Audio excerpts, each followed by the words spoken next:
Hi, Sagittarius, Sun, Moon, and Rising. This is going to be your mini cross reading for January 2021. I have with me I just went blank, the Impressionist Tarot, okay? And we, of course, will be clarifying with La Vida Sibila. And then we will wrap it up with the Golden Nostradamus cards. So I've already done some meditation and shuffling on your sign, so let me go ahead and turn it around so we can get started. I'm going to shuffle and do a rifle one more time, a couple more times here. Oh, wow, that wants to present itself. There is the Chariot. Always the Chariot speaks to me of some kind of movement. Not fast movement, just movement, okay? I don't know if some of you are going to be moving or you want to move or you're planning on moving. The reason why I say that really doesn't look like a chariot to me. It looks more like a wagon. Remember when the people were moving across the prairie and they had their wagons, you know, that looks like a wagon and not a chariot to me. So maybe some of you want to move or trying to move or would like to move. Let's go ahead and put the rest of the cards down. So this is where we are now.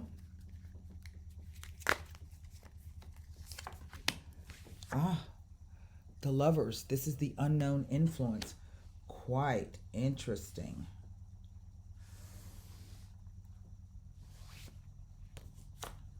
What we know to be true. The Three of Swords. Wow. The near or distant past. Wow. The Justice card. Wow. And the near or distant future. The Six of Wands. Wow, this is quite interesting. Okay. What is over the whole reading? The Knight of Wands. Remember when I said there was going to be some movement? There's some movement here. Now, matter of fact, to me, this looks like the same guy as that guy, just from a different angle. Okay? They have on two different shirts, though, two different colors. So, anyway. You know, what I find to be interesting is this figure here. See how he's standing back and away from everybody as if he's not part of the group, or I just get the sense that there's some kind of anger there about that individual, okay? So the first thing that we know is we have 1, 2, 3 major arcana. So this is about choices, this is about fairness, and this is about balance in a nutshell. I do have 2 sixes here. The Lovers is a 6, as is the Six of Wands. So 2 sixes can mean, hold on one second. I should know this.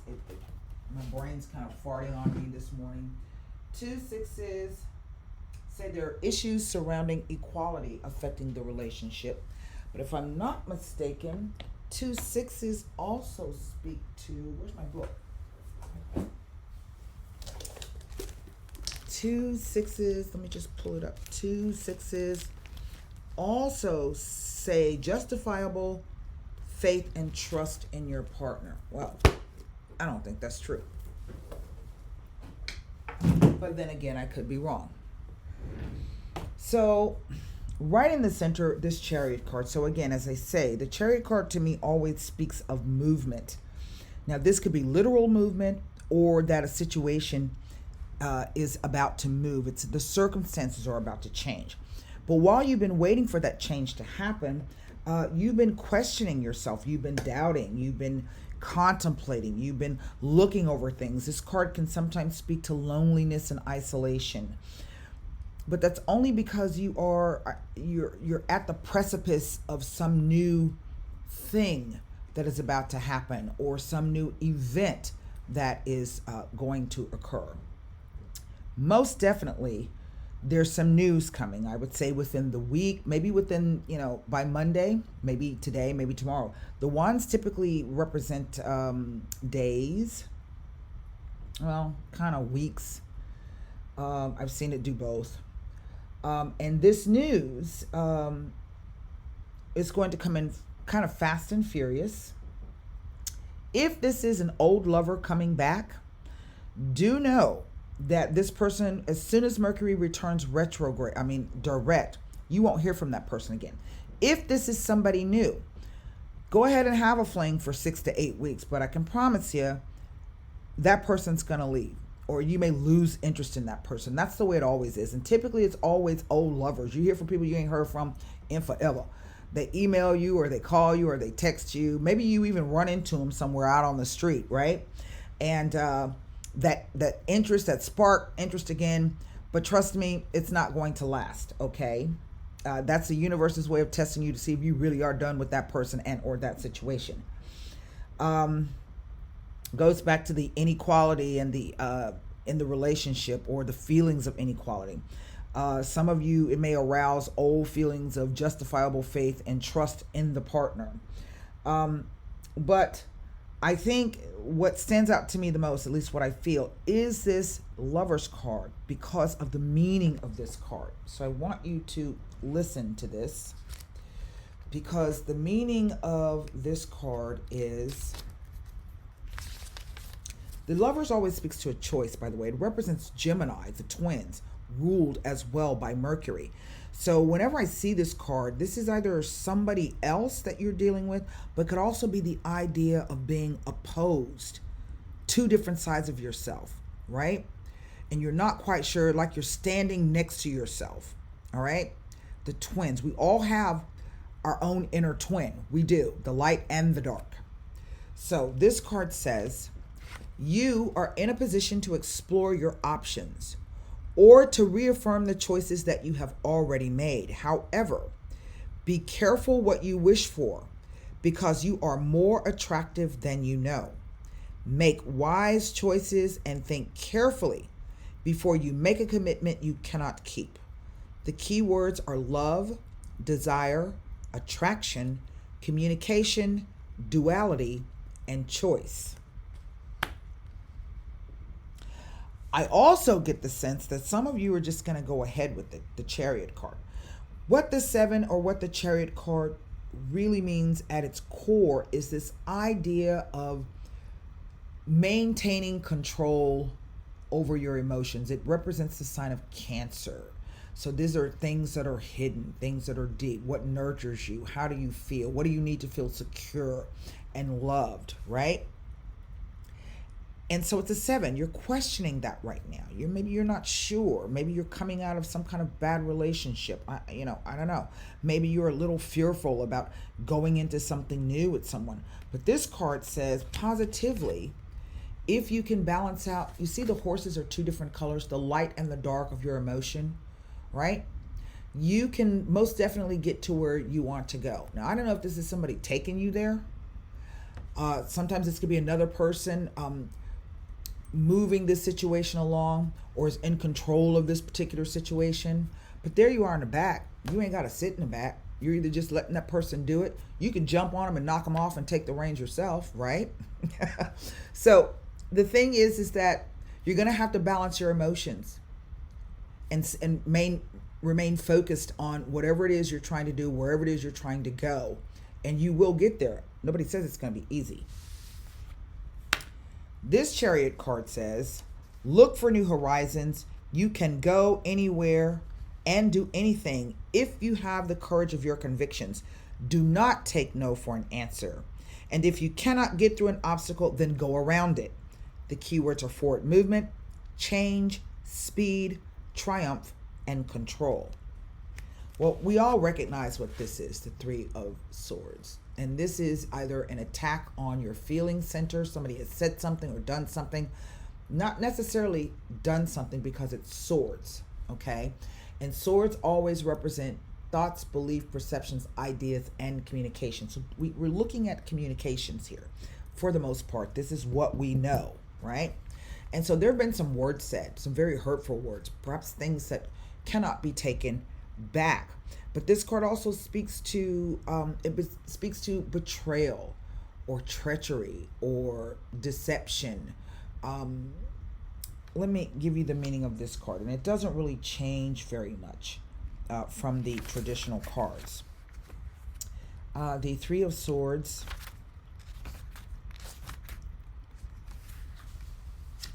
a dream has died. A bond of trust has been broken, and a relationship either must end or rebuilt from the ground up. The keywords are sorrow, infidelity, divorce, and depression. Justice, legal issues, but also, again, the balance. This is being able to look at the situation without fear, without favor, without sentiment, and objectively viewing the situation in such a way that you are using all of your discernment, right? All of your mental skills and powers. In order to do this, you have to maintain control of your emotion. Another thing about the Justice card is Justice says that whatever the outcome may be, it is fair and it is just. Now, sometimes we don't feel that way. Sometimes maybe we do really get the short end of the stick in legal issues, right? But when justice comes with the sword to cleave this in two, it says this is it. All right? It's a karmic kind of a justice and retribution. So it says that even though this may not be fair, this is the end of the situation now. So maybe you have to look at it from that standpoint. I don't know. Let me read to you the Justice card. It says, you may find that you are not completely in the right. The Justice card makes it clear that you will be held fully responsible for your role in any misunderstandings, miscommunications, and mistakes. The card can also be literal. It can signify legal paperwork, lawsuits, and court hearings. The keywords are fairness, impartiality, honesty, negotiations, agreements, and settlements. But this card is also telling you to be careful what you wish for. Now, I don't know why that is, and so we're going to take a look at that. Here is the Six of Wands. Normally, it is a card of victory. But this one has a slight different interpretation. It says, soon you will be recognized for a job well done, and news of your achievements will spread. You will be heralded as a hero. Keywords are conquest, triumph, achievement, and accomplishment. Now, I don't necessarily know if you're going to be heralded as a hero, but most definitely it says that there's going to be a conquest here. Okay, something that you're going to be able to accomplish. I don't know what that is. Normally what we see in the Six of Wands is one person on a horse being the leader, and then all these other people following. You can't even see them behind you. But here we see those people in the foreground. And what I always like to say about this card is that it, to me, says that, yeah, you got over the Five of Wands, maybe the arguments, the fights, whatever. You conquered that. You have a conquest. But you couldn't have done it without these people. Even the person that made your life hell. Right? There's something about this individual standing here that I don't quite know what I'm being... because his back is to me. It's just the fact that he's standing off alone away from the rest of the group. That kind of stands out for me. So the first thing I'm going to do here, and this could very well be that you've been doing something you ain't got no business doing, and it's going to come back to haunt you. You may find that you are not completely in the right.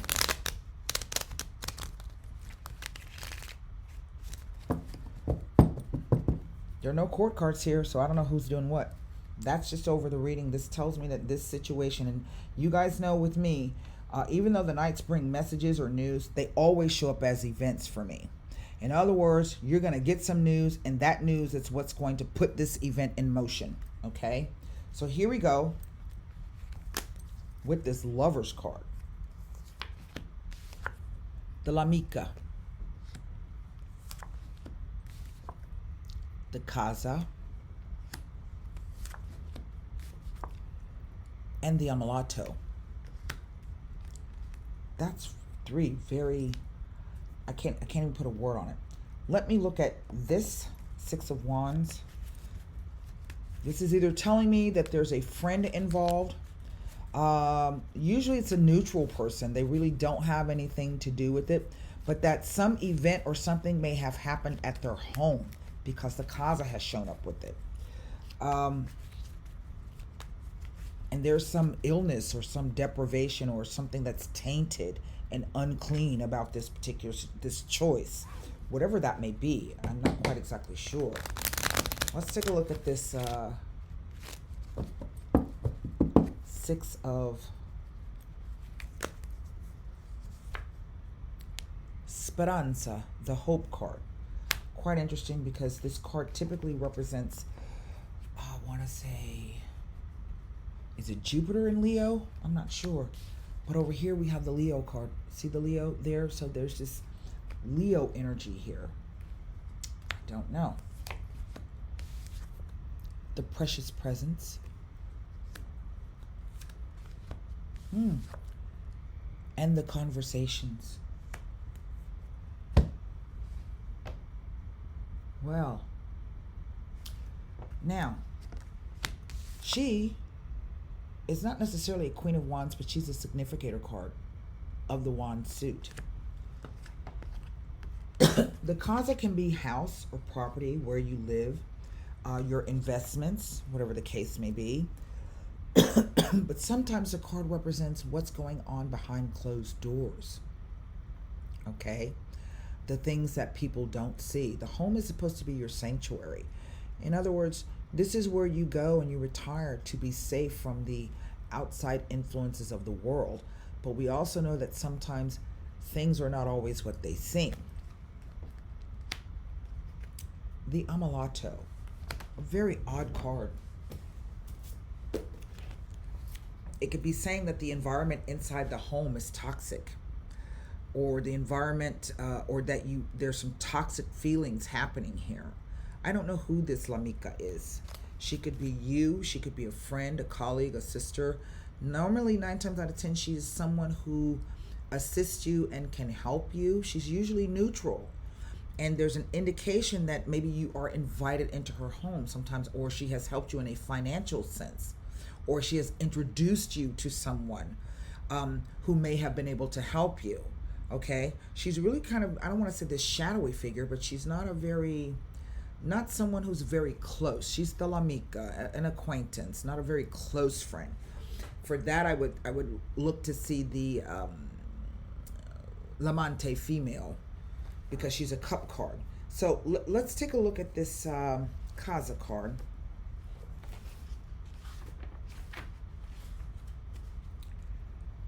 It does. It represents the home, the hearth, and a physical building or residential property. It can usually represent your home, but can also represent someone else's home when it is found near cards on either side of a person. It represents the family, including your extended family, and anything that influences the dynamics of the family. It represents everyday life and routine. It heralds good and harmonious relationships, reconciliation after a quarrel or separation, comfortable surroundings, or having someone or something to lean on and turn to in times of trouble. It is an alcove, a nest which offers protections from the difficulties of the outside world. No matter how hard or dangerous life can be, this card foretells that you will be protected and come out unscathed. It also says when this protection is not given by a family member or a close friend, but because of your assets. It is an earned protection. This is not an average house, so sometimes this can even be, sometimes represent some type of, formal building, like an office building or a bank, some kind of institutional building.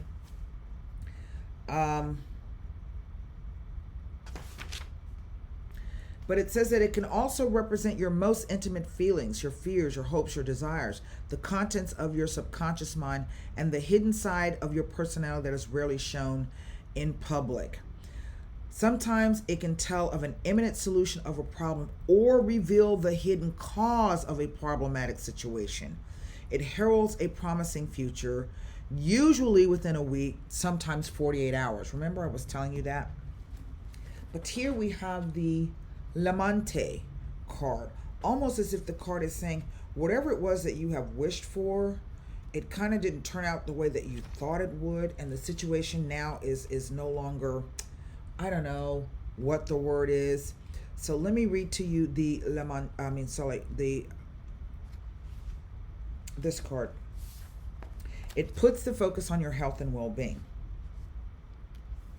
and it can speak to someone who's already ill.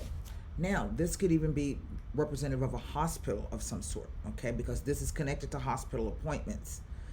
But in a broader sense, this card says that there's going to be a period in which you will be forced to interrupt your daily routine and perhaps visit places that you would rather not go. Could even be jail, you know, even though there's kind of another card that represents that, but I'm just looking at the structure itself. It says it heralds a period of hardship and difficulty resulting in subsequent dejection, demotivation, apathy, and depression. It represents a block, a pause smooth in the flow of daily life. Just as sickness is seen as interrupting health, this card is interpreted as a sort of interruption, a stagnation, and a temporary block, which causes a nuisance or inner unrest. Metaphorically, it represents any situation that is sick. This can be an unhealthy relationship, a personal flaw that needs healing, or a situation that is rife with pain, personal affront, and or corruption. It can also indicate a pathological relationship with another, something that has been spoiled, tainted, and unclean. But here we see this Speranza card. You know, I don't know if this card is speaking. There's another card that speaks to sexually transmitted diseases, but that could be a possibility here. I'm just bringing it out there. The Speranza card, I don't know why Leo is coming up in that. It comes up very strongly. This card depicts a situation that involves in a positive way. It gives hope that a prayer will be answered, hopes fulfilled, notwithstanding any apparent chaos, desperation, or turmoil in the present situation. It says suffering is about to end, so hang in there. It indicates spiritual protection from the divine and an impenetrable shield that is granted by your own karma in the face of unwanted adversity. In business, it speaks to the investments and the intention of buying or having just bought stocks or shares or a business transaction that you are hoping will succeed. But it also represents a certain amount of emotional attachment to this investment transaction. Whether or not it succeeds is foretold by other cards. Well, it looks like it does succeed. I really don't know what this is. Now, the precious presence, and I think this is important. I wasn't going to spend this much time, but this is, I think, something important. It is the Three of Diamonds. And I will tell you, in this old ancient way of reading cards, cartomancy, the diamonds were never a lucky suit. Never. Okay? And we know that sometimes with money comes trouble. So here is this card.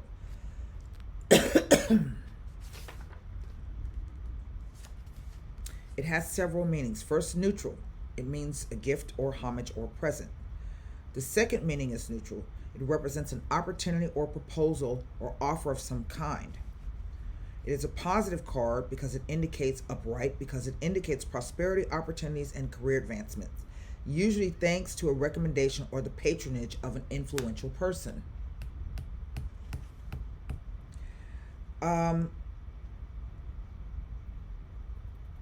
It can represent any object. Let's see. When it is near the Two of Clubs or Four of Diamonds, which it is not.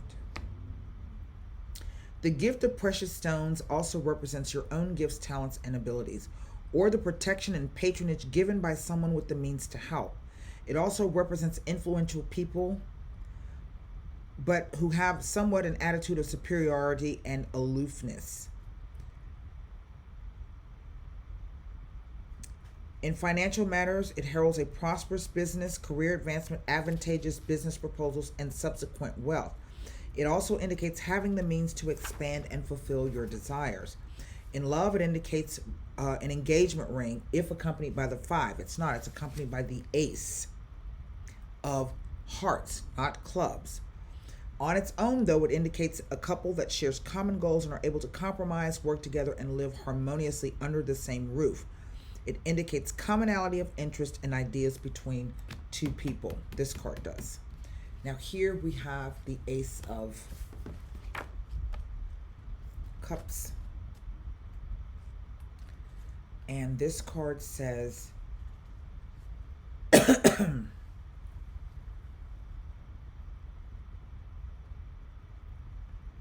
represents just what it says: conversations, interviews, oral examinations, invites to social events, any event which implies being gathered around a table, such as a lunch or a dinner. More specifically, it indicates, well, there's no one having the conversation. Okay, so this tells me that there could be either a new contract, a new business deal, or discussions about contracts or business plans, maybe even new or more clients. It also says that in love, it gives hope if disagreements have taken place and good prospects for the future of the relationship.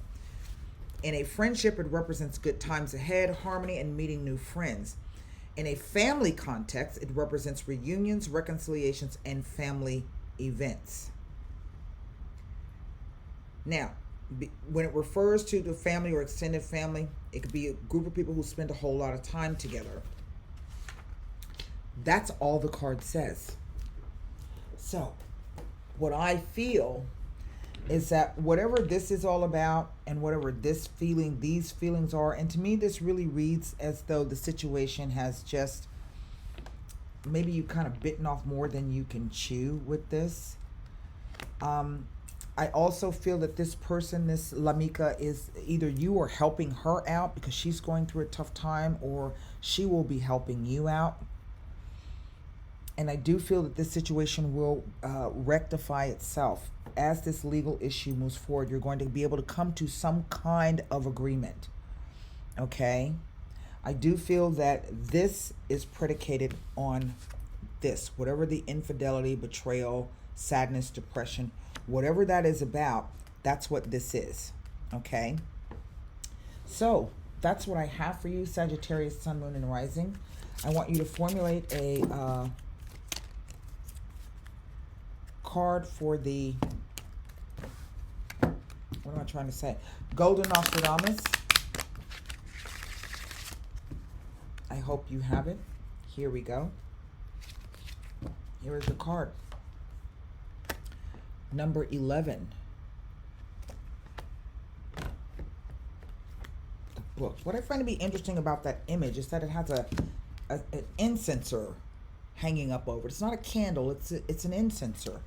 Okay, I don't even know if I'm saying that right. An incense holder. How about that? Okay. The book. As long as the fool in silence remain, people may think he has half a brain. Ask advice of someone who knows more than you, experts or people you know who love you, as this is a roadmap and personal advice provided by someone we should seek out. It is a roadmap. This represents a roadmap and personal advice provided by someone we should seek out. I don't know who that is for you.